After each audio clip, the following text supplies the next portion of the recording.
Вот наше здоровье зависит, конечно, в какой-то степени и от воды. Расскажите, пожалуйста, про гигиену водоснабжения. Да, действительно, питьевое водоснабжение является одним из приоритетных направлений деятельности учреждения Роспотребнадзора. И контроль, он, конечно, очень действенный должен быть в этом направлении. У нас в районе, по крайней мере, вода, уже всем известно, что вода у нас жесткая, поэтому необходимо определенное количество проведения определенных мероприятий по улучшению качества данной воды.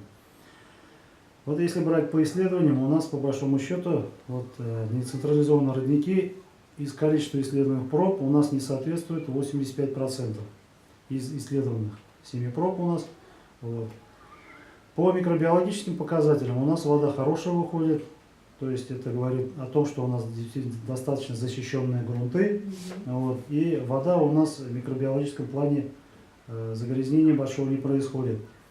По централизованным водоснабжению, это значит разводящие наши водопроводы, 64% у нас показывают нестандарт по показателям жесткости, и буквально 0,4% у нас нестандарт идет по показателям микробиологическим показателям, что говорит о том, что та работа, которая в районе проведена, а в районе у нас ежегодно меняется от 10 до 20 километров водопроводных труб, дает свой результат. То есть вот 0,4% у нас буквально исследований показывают нестандартные. Это, конечно, маленький процент. Раньше у нас было до 12% нестандартных, значит, и по исследованиям, по микробиологическим исследованиям вода.